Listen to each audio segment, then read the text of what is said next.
Hey there, Christopher Thunder here from the World's Dirtiest Workshop and a Rider of the Storm. I'm here to give you a new choice, the fourth choice of the big three. So you may be familiar with the XR650L, which is the king of the road for adventure bikes here. Then you have the DR650 and the KLR650, which was recently redesigned. The XR650L has been around forever. It's a carbureted bike with a decent suspension, not the best, and it's easily upgradable to a super bike. You can build it easily better and more reliable than any KTM or Husqvarna. But there's a fourth choice out there, and that is the NC700 and the NC750. You can also get these bikes in a DCT, which is fully automatic. Mine is a DCT, and I ride mine off-road for miles and miles and miles, and I only use my right hand for the controls. I throttle up and I squeeze the brake. I only need the rear brake for panic stops, and being the rider that I am, I almost never need to make a panic stop. So, watch me ride my NC700 here in the kiddie park, and watch how casually I attack this track. There are areas with a lot of dust.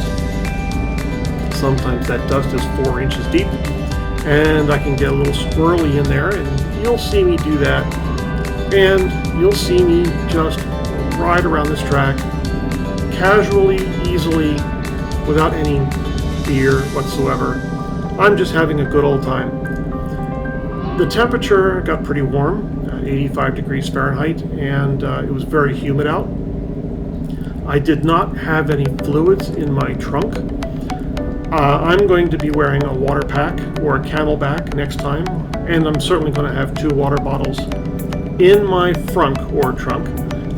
That way, should the temperature rise, I can just sit under a tree, drink my fluids, and get back on the track again. Watch me attack the track and see if this is something you want to do on a bike like mine. You might hear people say that, hey, the Husqvarna is just that much better of a machine. And you might even hear that KTM makes a better machine. Yeah, you can get up there in the displacement somewhere around 900 cc's, and you'll get a bike with a very high suspension, maybe even too high for most people. You'll be able to jump pretty high, maybe 5 feet in the air, with no landing ramp. So these bikes do perform at very high levels.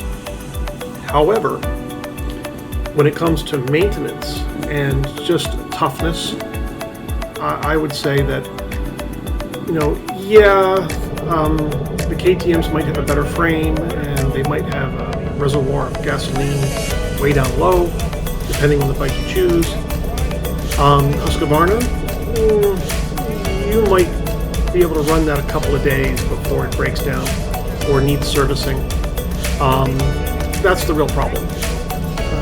The maintenance that you have to perform as a rider can get a little overbearing. I know, because I've had a KTM, and I had to fix it in the first week. In fact, when I got it home on the first day, I had to fix it. I had that bike for a few months, and after turning wrenches on that thing after every ride, I decided that it wasn't worth it. And then the darn thing just caught fire, and it fell over, in an intersection, in the middle of, the busiest area in town. And I was done at that point. The dealer was saying, well, these bikes, they have a leak here in the motor, and it's not fixable, and that's just it. That's your bike. And I was like, oh great, I just bought a bike that has an oil leak in it, and it cannot be fixed, and it's brand new. That's That's KTM, and they haven't changed much since then. Their bikes do perform very well until they don't. Same thing with the Husqvarnas. They perform well until they don't. The NC and the XR, I have both of them. I have the NC700 and the XR650L. They are great bikes that last a long time without requiring service. Okay, my XR650L does eat up a little bit of oil, but it's an older machine, and I bought it that way. I bought it as a 2008. My NC700 is 10 years old now, and it just keeps going and going and going. It's like the Energizer Bunny. It just never wants to die. It is fast. It will go 80 miles an hour, and I hide behind that giant windscreen, and I can fly along for hours and hours and hours. Here, I'm taking it on the kiddie park track just to show you that it is very versatile and that it might be an option for you. I constantly compare the NC700 to the XR650L, and they're both very strong in their own ways. The XR is better for rougher terrain. It just is, hands down. But it is terrible for high speeds. The NC is great for high speeds, but terrible on the rougher terrain. Now you understand why I have both of these bikes. So enjoy my video, and I'll see you out there.